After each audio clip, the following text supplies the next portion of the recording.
들이 한 절 교독하고 마지막 절에 합독하도록 하겠습니다. 제가 먼저 읽겠습니다. 이삭이 야곱에게 축복하기를 마침에 야곱이 그의 아버지 이삭 앞에서 나가자 곧 그의 형 에서가 사냥하여 돌아온지라. 그가 별미를 만들어 아버지에게로 가지고 가서 이르되 아버지여 일어나서 아들이 사냥한 고기를 잡수시고 마음껏 내게 축복하소서. 그의 아버지 이삭이 그에게 이르되 너는 누구냐? 그가 대답하되 나는 아버지의 아들 곧 아버지의 맏아들 에서로소이다.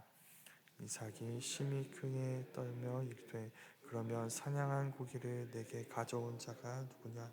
네가 오기 전에 내가 다 먹고 그를 위하여 축복하였은즉 그가 반드시 복을 받을 것이니라. 에서가 그의 아버지의 말을 듣고 소리질러 슬피 울며 아버지에게 이르되 내 아버지여 내게 축복하소서. 내게도 그리하소서.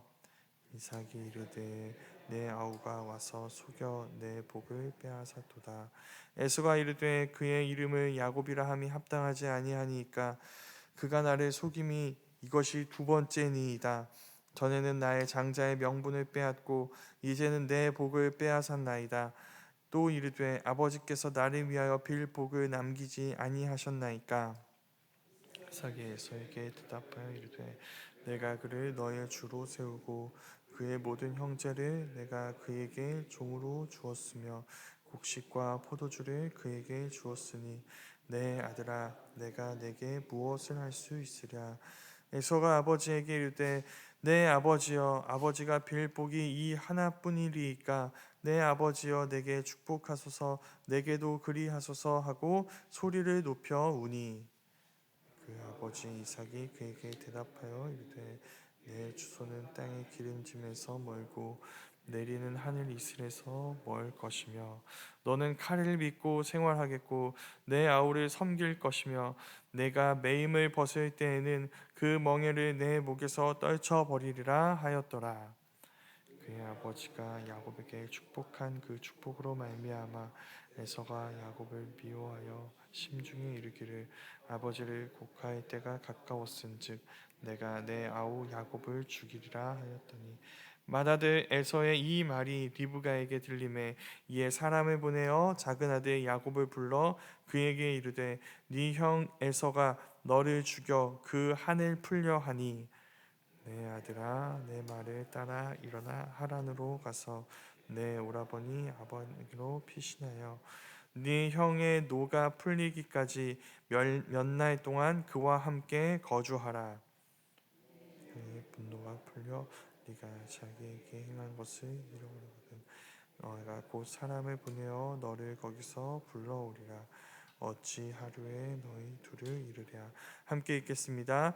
리브가가 이삭에게 이르되 내가 햇사람의 딸들로 말미암아 내 삶이 싫어졌거늘 야곱이 만일 이 땅의 딸들 곧 그들과 같은 햇사람의 딸들 중에서 아내를 맞이하면 내 삶이 내게 무슨 재미가 있으리까. 아멘. 살아계신 하나님의 말씀입니다. 요즘 우리가 계속 보고 있는 창세기의 특징 중 하나는 바로 가족 이야기가 많이 나온다는 것입니다. 창세기엔 우리처럼 하나님을 알았던 여러 가족들의 이야기가 나옵니다. 성도님들에게 가족은 어떤 의미인가요?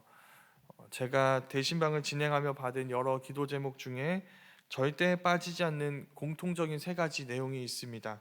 바로 건강, 사업장, 그리고 가족입니다. 이 세 가지가 항상 있을 것인데 그 중에 제일은 무엇일까요?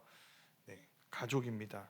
다른 기도 제목은 종종 빠지기도 하는데 가족에 대한 기도 제목을 빠뜨리신 분은 한 분도 못 봤습니다. 그 말은 무슨 뜻일까요? 가족은 우리에게 굉장히 소중하다는 뜻이겠죠. 그러나 그 가족들이 우리 마음 같지 않다는 뜻이기도 합니다. 가장 사랑하는 대상인데 평생을 함께하는 사이인데 그 가족들과의 관계 속에 여러 갈등이 있고 해결하기 어려운 문제가 있습니다. 왜일까요? 왜 가장 문제가 없어야 하는 관계에 가장 문제가 많을까요? 이상한 일이죠. 네, 이상하지 않습니다. 창세기에 나오는 여러 가족들을 보면 계속 문제가 보이기 때문이죠. 창세기의 모든 가족들 중에 문제 없는 가족은 하나도 없습니다. 거기에는 갈등이 있고 깨어짐이 있고 왜곡이 있고 속임이 있습니다. 그래서 창세기를 보는 건 가족 문제의 어려움을 개선하는 데 큰 도움이 됩니다. 오늘 말씀은 그 중에서도 이삭의 가족, 더 구체적으로는 그들의 문제에 대한 이야기입니다.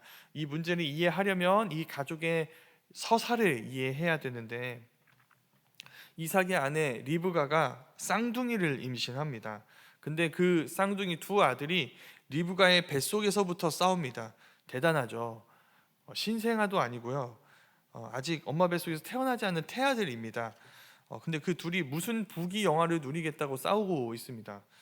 만약에 이렇게 싸우고 있는 이런 상황에 있는 이 이삭 가족을 제가 대신방하게 되면 무슨 일이 일어날까요? 리브가 성도님, 아이들이 화해하기 원한다는 기도 제목을 내셨네요. 네, 목사님, 정말 큰 고민이고 기도 제목입니다. 아, 그렇군요. 그럼 일단 한 아이씩 따로따로 만나서 얘기해 보는 게 어떨까요? 목사님, 무슨 말씀이신가요? 아직 임신 30주인데요. 태어나려면 2달 남았습니다. 뭐라고 제가 얘기를 해야 될까요? 그럼 초음파 검사 때 한 아이씩 한번 얘기를 해보시죠. 이렇게 얘기할 수는 없잖아요. 그래서 이삭도 그걸 잘 압니다. 그래서 기도를 해요, 하나님한테. 이건 하나님한테밖에 해결할 수 없는 문제예요. 하나님, 이게 무슨 일인가요? 그때 하나님이 이런 말씀을 하십니다. 두 민족, 두 나라가 네 뱃속에 있다. 그 중에 큰 자가 작은 자를 섬길 것이다. 자, 이삭이 그 말씀을 직접 들었습니다. 그럼 이삭은 언젠가 지금 이 이삭의 계보에서 이어지고 있는 아브라함의 언약, 아브라함의 복을 이어갈 장자의 축복을 해야 하는 상황이 왔을 때 누구를 축복해야 할까요? 형이 아닌 동생을, 에서가 아닌 야곱을 축복해야 하겠죠. 왜냐하면 하나님은 큰 자가 작은 자를 섬길 거라고 하셨으니까요. 그러나 그렇게 하지 않습니다. 이삭은 에서만 몰래 불러서 사냥한 고기를 가져오라고, 그걸로 별미를 만들어서 나에게 가지고 오면 내가 그걸 맛있게 먹고 마음껏 너에게 축복하겠다고 말합니다. 그러니까 장자의 축복을 내리는 근거가 무엇인가요? 하나님의 말씀이 아니라 별미, 음식입니다. 맛있는 음식. 이게 이삭의 문제입니다. 이삭은 하나님의 언약을 이어가는 이 중대한 일을 하는 근거로 에서에 대한 편애, 식탐, 고기의 맛을 생각합니다. 그것에 근거해서 이 중대한 일을 결정하려고 하는 것이죠. 그런데 이 일이 그의 생각대로 흘러가지 않습니다. 야곱을 편애하는 리브가가 이 모습을 보고 계략을 꾸밉니다.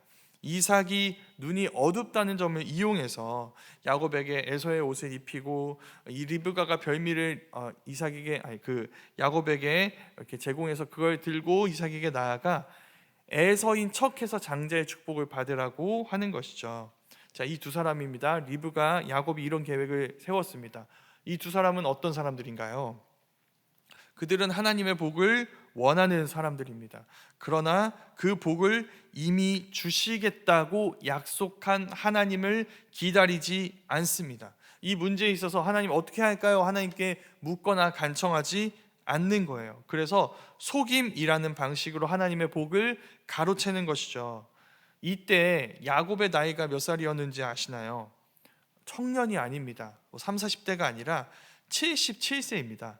77세 노인이 이렇게 가고 있는 거죠. 77세의 그림을 그려보면 이렇습니다. 77세의 야곱이 형의 옷을 뒤집어 쓰고 그의 목소리를 흉내내며 형을 편애하는 아버지의 사랑과 축복을 받으려고 애쓰고 있는 모습, 이게 그 모습입니다. 자, 이렇게 해서라도 축복을 받는 거니까 좋은 거겠죠. 그렇지 않습니다. 야곱은 자기 자신 이기를, 야곱 이기를 포기해서 지금 아버지의 사랑을 받고 있어요. 야곱이어서가 아니라 에서인 것 같아서 이삭이 그를 축복한 것입니다. 이게 야곱을 더 비참하게 만드는 것이죠. 오늘 말씀은 이렇게 해서 장자의 축복을 빼앗기게 된 에서의 이야기를 들려줍니다. 에서가 어떻게 할까요? 절규하고 분노합니다. 그래서 아버지에게 이렇게 얘기해요. 아버지, 남은 복이 없습니까?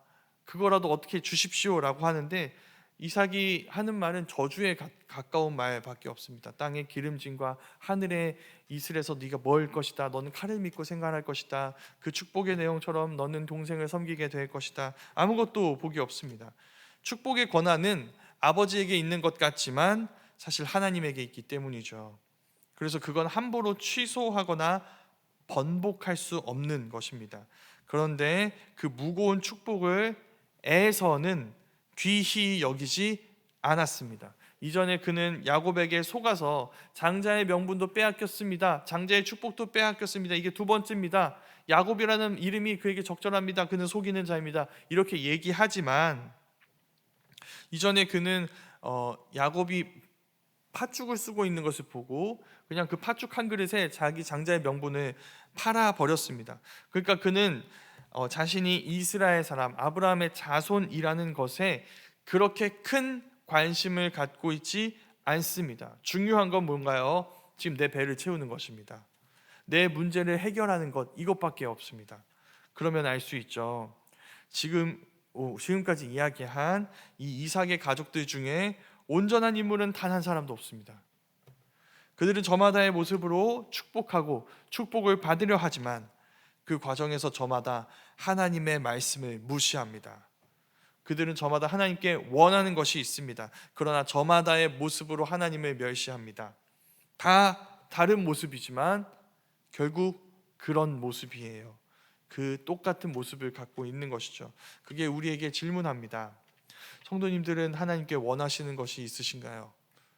하나님께 복을 받기 원하시나요? 당연하죠. 하나님께 복을 받지 않기 원하는 사람들은 어디 있을까요?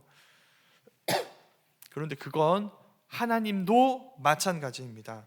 하나님은 우리에게 복 주시기를 원하십니다. 아브라함을 찾아와서 말씀하셨어요. 내가 너를 복되게 하겠다. 너를 통해 온 세상 천하 만민이 복을 받게 하겠다. 그 갈망, 우리에게 복을 주시기 원하시는 그 갈망이 하나님을 움직이게 했습니다. 또 하나, 하나님은 언제 어떻게 우리에게 그 복이 주어지는 것이 가장 선하고 적절한지를 아시는 분입니다.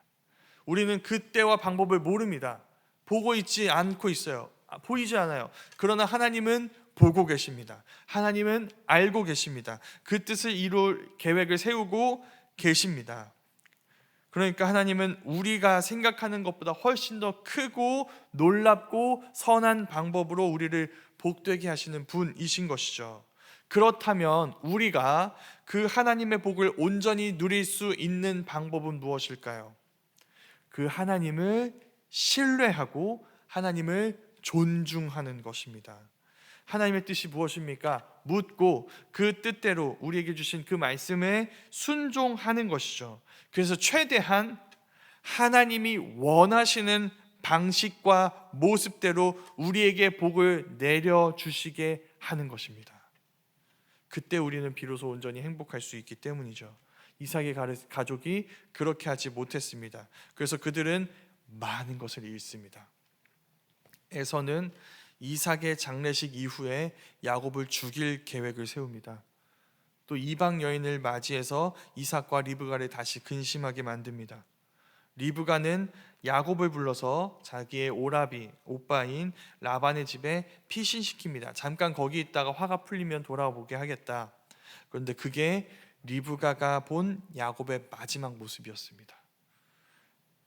리브가는 이후 죽을 때까지 다시는 야곱을 보지 못합니다. 그리고 야곱은 그렇게 오랜 시간 도망자 신세를 겪게 되는 것이죠. 그야말로 풍비박산입니다. 이게 오늘 말씀의 내용이에요. 근데 이렇게 끝내면 우리는 궁금해지죠. 이제 이 모든 문제는 그냥 이렇게 해서 끝난 것인가? 이제 이렇게 하고 아무 일도 일어나지 않는 것인가? 놀랍게도 이제 아직 한참 이야기가 남았지만 결국 야곱과 에서가 화해합니다. 이삭이 죽으면 야곱을 죽이겠다고 했던 그 에서가 야곱과 화해하고 야곱과 함께 이삭의 장례를 치르게 됩니다. 어떻게 이런 일이 일어날 수 있었을까요? 이미 우리가 그 힌트를 보았습니다. 하나님이 이삭에게 하신 말씀입니다. 뭐라고 하셨죠? 큰 자가 작은 자를 죽일 것이다. 작은 자가 큰 자를 대적할 것이다. 이런 게 아니었습니다. 큰 자가 작은 자를 섬길 거라고 하셨습니다. 그 둘의 갈등이 해결될 거라고 하셨던 것이죠. 작은 자가 큰 자의 복을 받습니다. 그리고 그 큰 자가 된 작은 자가 그 큰 자를 섬기게 되는 것입니다. 이게 하나님의 나라입니다. 하나님은 이삭 가족의 죄와 허물에도 불구하고 그 하나님 나라를 이루실 거라고 하신 그 약속을 그들에게 이루어 주신 것입니다. 그들이 어마어마한 잘못과 실책으로 모든 것을 망쳐버린 것 같았지만 하나님이 그 모든 것을 극복하고 이겨내어 하나님의 뜻과 계획을 이루어 주신 것이죠. 그리고 그건 더 큰 일, 곧 복음에 대한 예고였습니다. 하나님은 우리에게 큰 자를 작은 자의 모습으로 보내주십니다. 왕 중의 왕, 주 중의 주이신 예수님이 우리와 똑같은 사람의 모습으로 우리를 찾아와 그 작고 작은 우리를 섬기셨습니다. 그분은 제자들의 발을 씻기셨고 우리를 위해 생명까지 내어주셔서 이삭의 가족들처럼 저마다의 이기심으로 무너진 우리의 삶의 자리에서 죽으시고 부활하심으로 우리에게 그분의 생명, 그분의 삶을 주시고 그 새로운 생명, 그 새로운 삶을 우리가 살아가게 하셨던 것이죠. 그래서 우리는 복음은 이렇게 우리에게 이야기합니다. 유대인이나 헬라인이나 종이나 자유자나 남자나 여자나 다 그리스도 안에서 하나이니라. 복음이 그렇게 우리에게 이야기합니다. 바로 그것입니다. 복음은 우리 안에 있는 우리의 관계를 새로운 관계로 변화시키는 것이죠. 우리가 서로에게 겨누고 있었던 모든 적개심을 십자가로 무너뜨리고 그 적개심으로는 얻을 수 없는 하나님 나라를 우리에게 주는 것입니다. 우리 모두가 그 복음 안에서 잃어버린 하나님에 대한 신뢰와 존중을 회복할 수 있었으면 좋겠습니다. 예수님께서 우리에게 보여주신 삶을 따라 큰 자가 작은 자를 섬기는 사랑으로 깨어진 관계를 회복하고 하나님의 방법을 존중하고 생각하며 그 말씀에 순종함으로 우리 모두가 오늘도 하나님이 우리에게 주시기 원하시는 그 모든 복을 하나님의 뜻대로 우리에게 이루어 주시도록 하나님을 따르고 하나님의 말씀에 귀를 기울일 수 있는 우리 모두이기를 주님의 이름으로 축원합니다.